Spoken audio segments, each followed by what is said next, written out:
Bismillahirrahmanirrahim.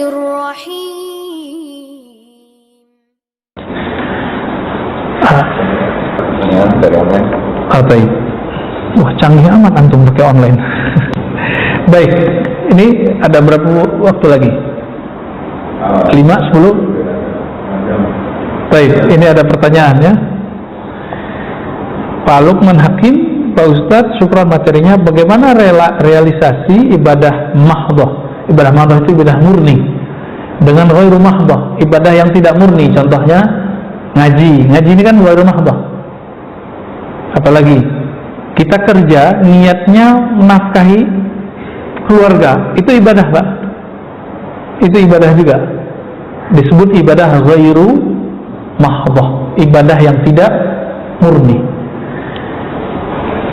Apa yang kita harus lakukan dalam merealisasikan ibadah mahdhah dan ghairu mahdhah ya? Di mana kebanyakan kami adalah orang awam. Jadi beliau lagi bertanya tentang cara menerapkannya. Allah berfirman ya dalam Al-Quran, wa ma khalaqtul jinna wal insa illa liya'budun. Masih ingat ayatnya? Tidaklah aku ciptakan jin dan manusia kecuali untuk ya'budun. Ya'budun secara harfiah artinya menyembahku, tapi berkali-kali saya menerjemahkan ya'budun artinya mengenalku. Ibadah mahdhah, ibadah fisik kita dan qalbu, itu sholat, zakat, haji, umrah, ya, sholat sunat ya. Ibadah ghairu mahdhah ini ibadah yang isinya untuk mengisi rohani, tapi kadang-kadang fisik kita nggak kebawa. Dan perlu diketahui kadang-kadang ghairu mahdhah itu secara kualitas lebih tinggi daripada mahdhah, kadang-kadang lebih wajib daripada mahdhah. Contohnya ketika ada ta'lim, kita masuk masjid, mau tahiyatul masjid, lebih dahulukan tahiyatul masjid atau ta'lim? Tahiyatul masjid apa ta'lim? Tahiyatul masjid sunat nggak? Ta'lim itu wajib atau bukan? Wajib, cuma dia ghairu mahdhah. Wajib tapi ghairu mahdhah, gitu Pak. Nah, nanti bisa diterapkan semuanya nih ya, termasuk sholat syuruk. Tapi antum terserah ya, kita tidak paksa. Kalau mau sholat silakan, cuma kalau ngikutin ilmunya, kajian masih berjalan lalu syuruk masuk, nah, tinggal pilih yang sunat atau yang wajib gitu. Itu nggak masalah ya. Terus apa saja yang kita niatkan untuk Allah, untuk membantu hamba-hamba Allah, keluarga kita kan hamba Allah, maka itu ibadah ghairu mahdhah. Apalagi kalau bapak ini kerja, niatkan saya nanti mau zakat dari kerjaan ini. Udah Pak, itu dari awal berangkat sampai bulan besok dapat gaji, itu semua dihitung ibadah ya, dihitung ibadah semua. Tapi ingat juga ada ibadah mahdhah karena niatnya tidak benar, itu nggak dapat apa-apa.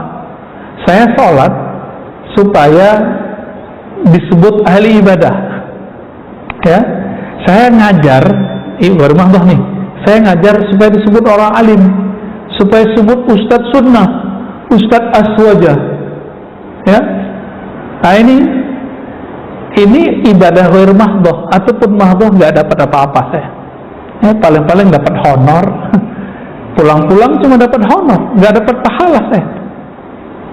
Nah, inilah kejadian guru-guru di madrasah, kiai-kiai di pesantren. Kalau mereka tidak main kolbunya di sini, realisasi ghairu mahdhahnya tidak berhasil. Tujuan dia mengenal Allah tidak berhasil. Tadi coba diartikan, aku ciptakan jin manusia, tidaklah aku ciptakan mereka kecuali untuk mengenalku. Maka semua aktivitas mengenal Allah itu adalah wajib. Mau bentuknya ta'lim, mau bentuknya zikir, mau bentuknya sholat, maka kita nggak perlu benturkan. Kalau ada teman kita tadi waktu masuk masjid dia sholat sunat dulu, padahal kita ta'lim, nggak masalah Pak, biarin. Kenapa? Mungkin dia menganggap itulah mengenal Allah, nggak ada masalah. Sama misalnya antum lagi taklim, masuk syuruk, ada orang sholat sunat, berarti mungkin itu pemahamannya, itu tidak masalah juga. Tapi kalau ngikutin ilmu ma'rifatullah, mengenal Allah sesaat itu lebih afdal dari 1000 rakaat. Dalilnya mana? Ada dalam Sunan Ibnu Majah, ya. Dalam Sunan Ibnu Majah disebutkan 2 riwayat. Satu riwayat menyebutkan satu bab ilmu lebih utama daripada 100 rakaat. Di riwayat kedua lebih utama daripada 1000 rakaat. Satu 100, satu 1000. Ini cuma menunjukkan kualitas. Tergantung ilmunya ngarahin kemana nih. Ngarahin mengenal Allah atau mengenal selain Allah. Jika mengenal Allah, maka satu nafas yang kita tarik saat kita ngaji lebih afdal daripada 1000 nafas yang kita tarik waktu kita ibadah. Berarti ibadah ini 2. Ibadah fisik bernama ya kita sedekah, kita sholat. Ada ibadah ruh. Apa ibadah ruh? Ma'rifatullah, mengenal Allah SWT. Nanti Pak, kalau Allah izinkan kita masuk surga, Bapak akan ingat kalam saya ini. Kalau kita masuk surga, amin. Yang kita rindukan nanti ketika masuk surga 2 aja. Saat zikir salat, yang paling dirindukan lagi saat kita ngaji ma'rifatullah. Saat-saat itu yang akan dikenang. Zikir salat, ma'rifatullah, mengenal Allah. Kita akan merindukan itu, ya. Dan kita menyesal, ya Allah, kenapa dulu hidupku tidak dihabiskan untuk mengenang Engkau di dunia, untuk bermakrifat kepada Engkau, untuk sholat kepada Engkau di dunia. Jadi tolong Pak, besok kalau kerja berangkat zikir aja di jalan, ya. Radionya kecilin aja. Selesain dulu wirid. Nih saya ijazahkan wiridannya. Pertama istighfar 100. Ini wirid para sahabat Nabi, kemudian dirumuskan oleh Imam Abdul Hasan Syadzili. Pertama apa? Istighfar 100, sambil jalan aja, ya. Lihat aja tuh jamnya, kira-kira kalau udah 3 menit selesai, 3 menit atau 5 menit selesai, 15 menit doang atau 20 menit. Yang kedua, la ilaha illallah, sama kan zikir-zikir lama juga kan. Ini yang kita sebut di khutbah kemarin. Jika ada orang membaca la ilaha illallah, ada orang baca gitu dari kalbunya, Allah kan selalu mandang kalbu kita. Untuk orang yang membaca ini, Allah berikan pandangan istimewa.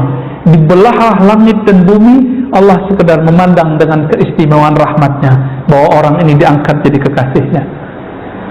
Ini nanti Bapak sambil nyetir bisa jadi waliullah, ya. Jadi jadi waliullah mudah Pak. Yang penting bacanya lisan baca, qalbu mengikuti. Tapi walinya baru wali umum, ya, belum wali khusus. Wali khusus ada tugasnya, kerohaniannya. Gak kuat antum itu, ya. Wali khusus itu ada tugas berat. Tugasnya kalau mu'alim itu siap dibenci orang, ya. Siap mendatangi tempat-tempat yang tidak ada materi di situ, ya. Di situ hanya menghabiskan materi kita. Ada Pak nanti.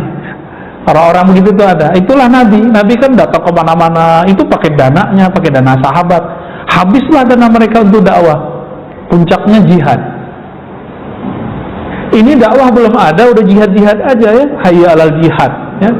Ke laut aja kalian tuh, ya. Orang belum ngaji bab tentang apa itu ibadah dengan benar, mereka sudah buat hayya alal. Mana ada di kitab fikih, di kitab hadis hayya alal sholat diganti hayya alal jihad. Itu bid'ah itu Pak. Itu yang finnar kata Rasulullah itu, ya. Man ahdatsa fi amrina hada ma laysa minhu fawarat. Yang membuat-buat hal-hal yang tidak dilakukan, yang tidak ada dasarnya dalam agama ini, tertolak. Kullu bid'atin dalalah wa kullu dalalatin finnar, ya. Hadis Tirmizi. Di Imam Muslimnya, iyyakum muhdatsatil umur, jauh-jauh perkara baru. Apa itu? Kullu muhdatsatin bid'ah, segala sesuatu yang baru yang tidak ada dalilnya bid'ah. Nah, ini bahaya ini. Semangat jihad tapi nggak pakai ilmu, karena nggak punya makrifat jihad. Jadi jihad itu ada makrifatnya juga, sehingga jelas kita berjuang untuk apa, dengan cara apa, kapan waktunya itu ada. Main buru-buru aja Imam Mahdi keluar, ya. Belum Pak, tunggu dulu, Imam Mahdinya masih sembunyi. Ya, masih disembunyikan Allah. Sabar-sabarlah, ya. Pertanyaan kedua, Nabi Muhammad kan maksum, tidak punya dosa. Dosa apa yang ditobatkan, yang beliau baca saat istighfar? Itu dosa yang disebut dalam hadis innahu la yughanu ala qalbi. Hadis ini sahih, ya. Sesungguhnya ada ghain yang menutupi kalbuku. Apa arti ghain? Nurun, cahaya yang menyilaukan kalbu Nabi. Fa'atubu ila Allah wa astaghfiru ilaihi 70 marrah. Maka aku bertobat minta ampun kepada Allah 70 kali. Jadi Nabi dapat nur ilmu, nur dibukakan alam langit, alam bumi Pak kepada Nabi. Ketika Nabi melihat itu, Nabi istighfar. Kalau kita kan pengen ya, penasaran ya ngeliat alam lain ya. Bener. Penasaran nggak ngeliat surga? Nabi ngeliat surga itu yang disebut ghaib. Nabi ketika dibukakan oleh Allah, tersingkaplah ini surga, ini neraka. Disebutkan dalam hadis Imam Bukhari. Ketika Nabi lagi mimpin sholat, tiba-tiba beliau maju ke depan dan tangannya kayak memetik sesuatu, tapi tiba-tiba beliau mundur, kayak ketakutan sesuatu. Ketika sholat beliau cerita, tahukah kalian kenapa aku maju dan ingin memetik sesuatu? Aku melihat ada pohon-pohon surga dan buah-buahannya, tiba-tiba aku ingin memetiknya. Lagi sholat tuh. Coba kalau imam kita begitu kan, sholatnya nggak selesai-selesai Pak. Tiba-tiba dalam waktu sekejap berubah, Allah ganti yang dilihat Nabi adalah neraka, maka beliau mundur. Nah, Nabi memandang itu tersilaukan oleh akhirat, ini yang disebut ghain. Maka Nabi minta ampun karena beliau sempat terobsesi ngambil buah-buahan surga. Itu aja Nabi istighfar.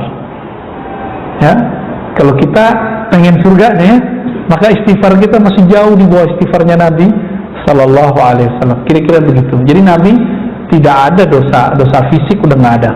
Yang meyakini Nabi berdosa, dosa kecil itu Syekh Ibn Taimiyah, maka dibantah, masuk penjara beliau di zaman hidupnya. Dalam kitabnya Majmu' Fatawa beliau mengatakan Nabi terpelihara dari dosa besar tapi tidak dosa kecil. Ini kekeliruan besar beliau, dikritik oleh para ulama. Pertanyaan terakhir, Ustadz, maaf tadi Ustadz mencontohkan kisah wanita yang hina ya, dan seekor anjing yang mendapatkan rahmat. Apakah kejadian yang akhir-akhir ini sedang viral, seorang artis yang menghina ulama besar, bisa masuk ke kategori ini? Kira-kira gimana Pak? Pertama, wallahu a'lam. Tapi kenapa Nabi menyampaikan hadis tadi? Karena itu akan terjadi setiap masa Pak. Setiap masa ada perempuan yang begitu nggak? Setiap masa ada ahli fikih yang ganas nggak? Ada. Tapi kalau dia main-main sama neraka, saya juga takut juga Pak. Ya, dia bilang apa tentang neraka? Biar gue masuk neraka gitu ya. Itu saya juga serem. Ya, kita berharap dia tobat lah. Kita juga tobat. Pintu tobat kan masih terbuka. Ya, masih terbuka. Ya, jangan deh ngomong-ngomong begitu, bahaya. Ya. Kenapa? Kata Nabi, al-bala muwakkalun bil kalam. Bala, bencana, azab itu kadang-kadang diturunkan asbab kalam. Ini kita kasih pesan aja dia, ya. Dia kan orangnya dermawati itu, dermawan ya, kok ngasih, ya mirip-mirip itulah. Cuma kok ngomong begini nih, bisa rontok lagi amalannya, ya. Kita nggak boleh memandang rendah Pak, siapapun nggak boleh. Saya minta ampun kepada Allah jika saya memandang rendah siapapun, baik yang sepaham, tidak sepaham, yang taat ataupun maksiat. Ini yang kita sebut hijab. Jadi hijab itu dibagi dua Pak. Allah itu menguji kita dengan dua jebakan. Satu jebakan taat disebut hijab cahaya. Yang kedua jebakan maksiat disebut dengan hijab kegelapan. Kalau orang terjebak dengan taatnya, dia akan merasa suci. Saya merasa lebih suci ini dari orang. Sama, orang terhijab dengan nasabnya bisa merasa nasabnya menjamin hidupnya. Hati-hati juga nih para habaib, hati-hati juga.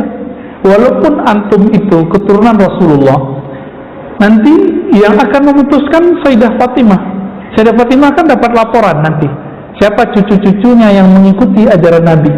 Yang nggak diikutin dipecat Pak kehabibannya.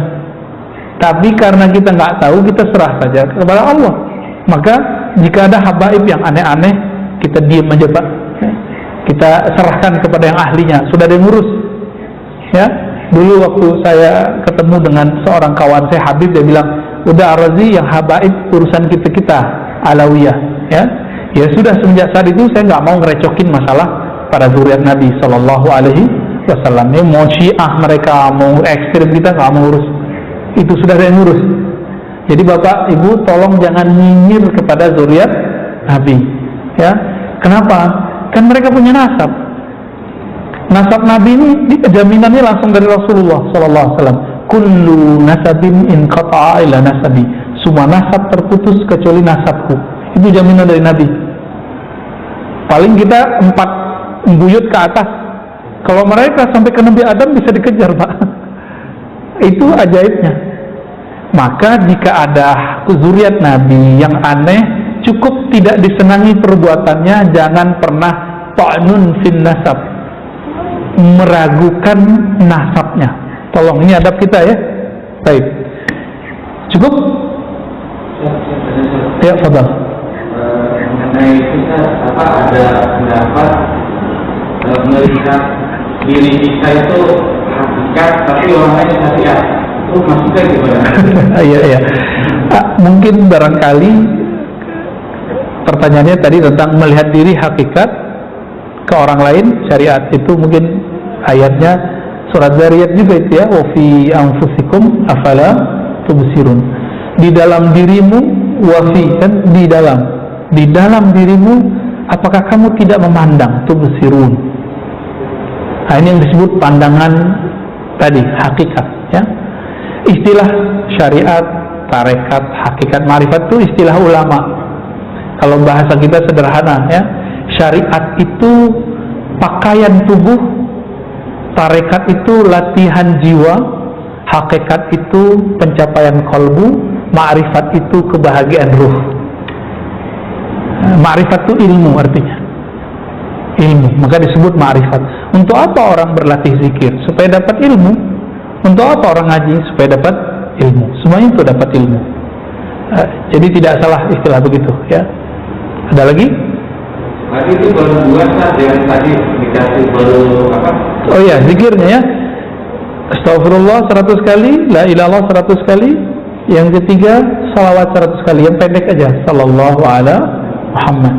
Pendek ya, gak usah ngapal-apalin. Kalau lebih bagus, Allahumma salli ala Muhammad wa ala ali Muhammad. Boleh pakai Sayyidina Muhammad, boleh tidak. Yang ketiga, yang keempat, subhanallah wa bihamdihi subhanallah al-azim. Orang yang baca ini, yang terakhir ini, subhanallah, ini tidak akan miskin seumur hidupnya. Tapi berzikirlah ini bukan karena takut miskin, tapi karena ingin mendekat kepada yang maha kaya, Allah subhanahu wa ta'ala. Minimal perasaannya nggak merasa miskin walaupun hidupnya sempat susah ya. Itu subhanallah bihamdi subhanallahil azim. Nanti di lain waktu kita syarah. Jika waktunya banyak, tambahkan ya latif 129 kali. Ya latif, ya latif, ya latif ya, bisa dihitung pakai ini. Ya latif, wahai yang maha halus, yang maha lembut takdirnya, kudrah iradahnya. Nah, itu ijazah yang saya dapatkan dari masyaikh kita untuk zikir pagi dan sore. Itu yang saya amalkan Pak, pagi kalau pulang pengajian, pulang subuh, itu di rumah, khusus di rumah saya amalin itu, supaya di rumah kita bercahaya. Kalau nggak di kendaraan ya, supaya kendaraan kita ikut bangga. Jadi dimanapun tempat kita berzikir, itu tempat itu nanti jadi saksi. Dan mereka mengatakan, wahai benda-benda selainku, saksikan bahwa aku sedang ditempati oleh orang yang berzikir. Begitu dalam riwayat Imam Ibnu Mubarak dan hadisnya hasan. Semoga kita termasuk yang mereka banggakan itu. Amin. Dengan ini saya ijazahkan zikir maksurat ya, maksurat terpendek 5 zikir. Astagfirullah, la ilaha illallah, sallallahu ala Muhammad, subhanallah bihamdihi azim, ya latif, sebagaimana saya diijazahkan guru-guru kita ya, ala hazinnya wa lima syekhina al